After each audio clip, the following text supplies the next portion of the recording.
Hello and welcome to Projector, and on this episode, Pierce Brosnan, Helena Bonham-Carter and Gabriel Byrne head up a starry cast in the romantic melodrama 4 Letters of Love.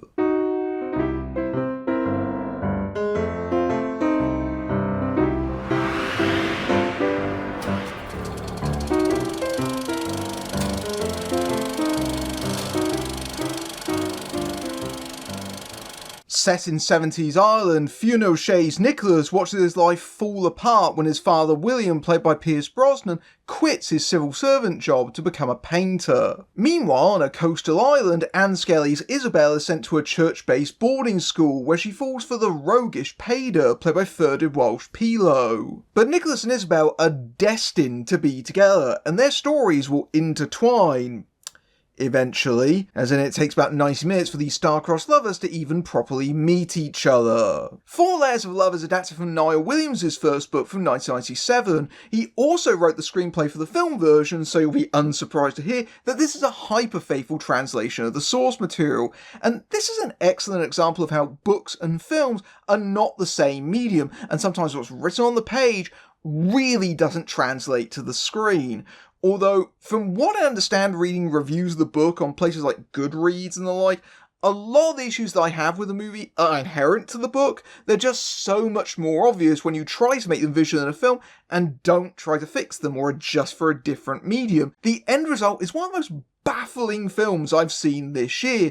I'd originally intended to review this as just a short, but this is such an odd, misshapen movie that's so all over the place, I couldn't fit it all in 3 minutes. So I hope by the end of this review, you're just as confused as I was watching it. Williams is apparently more interested in the road to how lovers meet than the actual romance itself, so the first hour of the film is essentially backstory long before the lovers cross paths. Now, disparate intercut storylines can work, just look at Sleepless in Seattle, but both narratives need to be compelling, which they're not, and it soon becomes very unwieldy. Nicholas's half is a never-ending series of tragedies, as his mother loses her mind and then dies after his father effectively abandons them for months on end, and he resents him for doing so, rather understandably I think given the circumstances. Isabel also has tragedy as her brother Sean, played by Donald Flynn, has a debilitating seizure, seemingly from playing the flute too hard,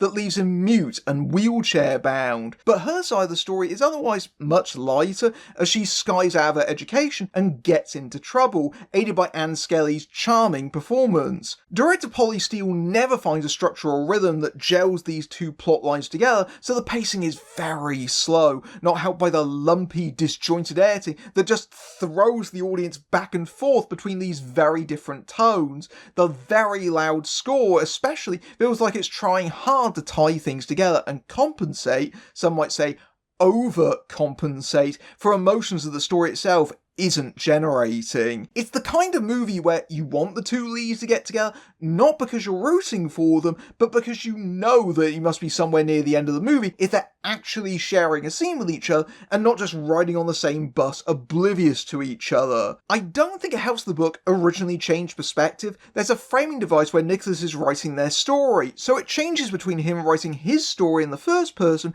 and hers in the third person. Now that's quite a common narrative device on the page, but it's pretty much impossible to translate to a film. So what you end up with is getting long stretches with Nicholas accompanied by huge amounts of voiceover, seemingly taken verbatim from the novel, and then Isabel's scenes just play out conventionally. Sometimes Nicholas's voiceover even has things like, "My father told me." Just make a scene out of it that you've constructed around the dialogue. You don't need to tell us when we can watch it. The intermittent voiceover makes the shifts between the two storylines even more jarring, but if you took out the narration, you'd also take away Nicholas's personality because he's such a passive character. He pretty much spends the entire movie observing. Williams doesn't seem to realise that films show, books tell. And even when the characters do meet very late in the movie, you don't believe their connection. Nicholas just falls for her after spending a few days with her at most, inexplicably staying at their house, and the most intimate moment they seem to share together is when their hands brush together under the table whilst they're at dinner. She has way more chemistry, not to mention screen time, with Pader, who is meant to be the man she's not supposed to be with. The actual love story, including the titular letters, is just crammed into the last 20 to 30 minutes of the film, and is so rushed through and compressed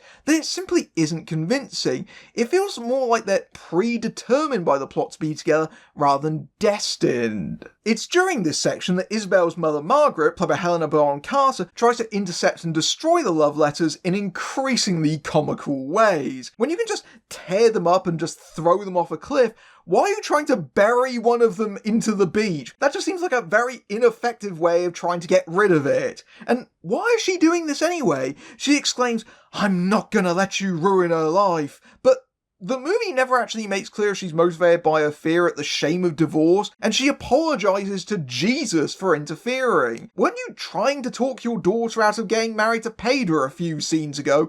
Her characterisation isn't very consistent. But Bonham-Carter does have some of the film's best moments, like that aforementioned scene about the work that goes into a marriage, but even the big-name actors can't make these characters feel believable, as almost all of them act impulsively on fanciful whims. There's themes of creativity, with Isabel's father Moiras, played by Gabriel Byrne, being a celebrated poet who is struggling to write, but Brosnan's aspiring and wildly unsuccessful painter who destroys his entire family because he suddenly feels he's wasted his life is just a confounding character. With his paint-flecked face and long grey hippie hair, it might be one of the most bizarre roles Brosnan has ever played, and that's saying something. Although the film definitely takes a dip when his character largely leaves the film after the halfway point. Everyone's searching for their purpose, so they just act like idiots. Isabel doesn't think that Pader loves her back, so they have this big argument about their relationship, which he then suddenly proposes at the end of, and she accepts? Are you out of your mind? You were just about to leave this man a second ago. I'm sitting here in this completely empty screen that I saw this in, and I'm just thinking to myself, these characters are so mad, they're practically certifiable. And this isn't even getting into the fact that there's a heavy faith-based element to this film, with the implication that all of these events, all of these tragedies and enormous contrivances, they're all part of God's plan, that everything will come together in the end. William becomes a painter because he thinks that God told him to, because he shined sunlight through a window. Apparently God didn't tell him to maybe keep a stable income while he did painting as a hobby or something. That's far too reasonable. There's also a scene where Moiras has a drunken rant at God. "Why did you strike down my boy instead of me?" And also later on, Isabel asks God for a sign that she's not supposed to marry this man, as opposed to the fact that living with him should also be a pretty big sign. It intersects into this kind of magical realism that runs through the film, but even devoted viewers will have their patience tested by the film's very silly last act, which just becomes an avalanche of treacle. This is a movie where people come back as ghosts or have miracles occur, such as in one of the most ridiculous scenes I've seen all year, which I was so incredulous at, I was laughing at it in the cinema. Okay, bit of a spoiler here, but when Nicholas Farley shows up on the island and visits Isabel's family, on her wedding day no less, the sheer power of his goodness and Isabel's wish almost instantly cures Sean of his paralysis moments after his arrival, and he's suddenly able to talk and move again, even rising triumphantly out of his wheelchair. Muscle atrophy? What's that? I know you have to suspend your disbelief sometimes, but this goes way beyond that. It is utterly preposterous.